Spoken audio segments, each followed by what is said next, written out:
अच्छा देखो एक बात बोलें, भोरेन को सरताज कौन है हमारे ब्रज में? भोरेन में सरताज है हमारी किशोरी जी, सबसे ज्यादा बोली है। ठाकुर जी तो ज्यादा बोल, ठाकुर जी भोरे ना है, बहुत चतुर है, बहुत चंचल है, बहुत नटखट है। किशोरी जी बहुत बोली है।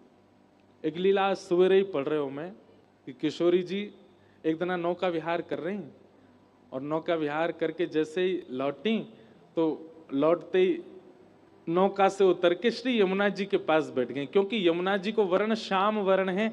या हमारे जब कभी भी श्याम सुंदर कहीं और हो में, श्री किशोरी जी को स्वभाव है वो यमुना जी को ही देखती रहे, क्योंकि उनको वर्ण श्याम है। श्याम वर्ण को देख करके श्री जी को मन लगे और देखते देखते किशोरी जी को अपनो ही प्रतिबिंब दिखने लगो श्री यमुना जी में। और जैसे ही किशोरी जी ने अपनो प्रतिबिंब देखो, अपनो प्रतिबिंब देखते ही किशोरी जी वहां से कहने लगी, अरे ये तो बड़ी प्यारी है, अरे तू तो बड़ी भोरी सी लग रही है, अरे तेरे नयन कितने सुंदर, नासिका कितनी, कौन की छोरी है तू? किशोरी जी बात कर रही हैं और सब सखी कह रही हैं हम तो यहाँ खड़ी हैं, किशोरी जी कौन ते बतिया रही हैं। और जैसी सब गई, सबने जाकर के देखो तो विशाखा जी ने सबको रोको, बोले सुनो कोई आगे मत जाओ, लीला देखो, लीला देखो कहा कर रही है। श्री जी अपनी प्रतिबिंब से बात कर रही हैं और कह रही हैं तेरे नेत्र तो बड़े सुंदर हैं, अरे तू एक काम कर, तू हमारी मंडली में आ जा, हमारी सखीन में आ जा, तू इतनी सुंदर है, तू को तो हम अपने पास रखेंगे, हम भी नवीन नवीन श्रृंगार करे करेंगे। अरे अपना नाम तो बता, अरे शर्मा कायकू रही है, कायकू ना बता रही अपना नाम।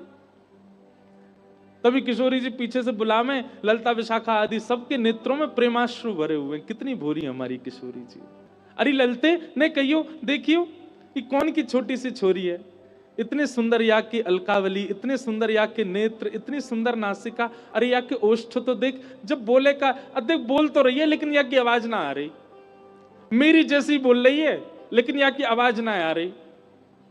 यातने पूछतो ये कौन की लाली है, और सुन ये इतनी सुंदर है, या को अपनी अपनी सखी समाज में रखेंगे ना, हम भी या को श्रृंगार करे करेंगे। ललता विशाखा आदि सखियां सब जाकर के श्री किशोरी जी के चरणों में दंडवत हो जाती हैं, बार बार बल्लियां लेती हैं, हे श्यामाजू हम कब होंगी ऐसी, आपको जैसो स्वभाव है, आपको जैसो व्यवहार है, आपकी जैसी विचारधारा है, यही के कारण आप श्री श्याम सुंदर की अति प्रिय हो, क्योंकि आप बहुत भोली हो। भोरी नहीं है, भोरी की भी पराकाष्ठा होती हो ना, वैसी है हमारी किशोरी जी, वैसी हमारी लाडली जी, अपनी प्रतिबिंब से बात कर रही हैं। कभी ठाकुर जी कोई मणि पहन करके आ जाएं तो श्री ठाकुर जी की वह मणि में अपने प्रतिबिंब को देख करके ठाकुर जी से नाराज हो जाए किशोरी जी। ठाकुर जी बोले काय बात को नाराज है गई, चरणन में गिरे, पाम पड़े, पाम दबा में, हे श्यामाजू काय को नाराज है गई हो, पूरा दिन ने करके और शाम को जाके किशोरी जी कहें आपने एक मणि पहनी है, वह मणि में मोती सुंदर एक गोपी दिख रही है मुझे। तब लाल जी बोले ये आप तो सुंदर कोई और गोपी लाए जे आप ही हो। हे किशोरी जी इतनी भोरी हो कि अपने प्रतिबिंब को देख के खुद ही मोहित है जाए आप पे, इतनी सीधी है हमारी श्री किशोरी जी।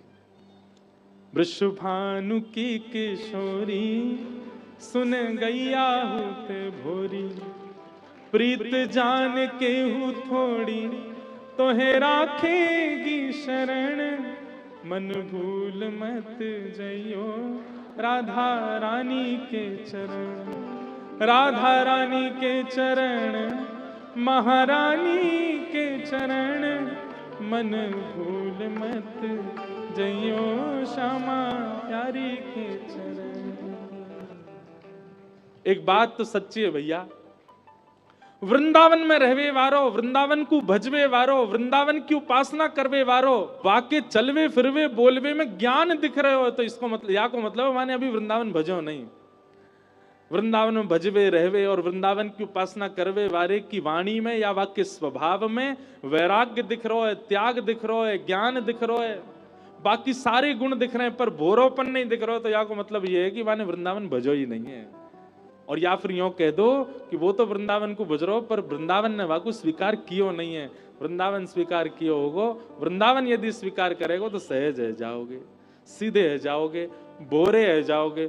और जादना भोले बन गए, जादना सीधे सहज है गए, वही देना श्यामाजू किशोरी जी श्री ठाकुर जी आपको अपनी सखी समाज में शामिल कर लेंगे। बोले हाँ जे है हमारे लायक या को ले लो। जब तक ठाकुर जी को लगे बहुत चतुर है महाराज, ठाकुर जी भी कहें दूर ही रहो जाते तो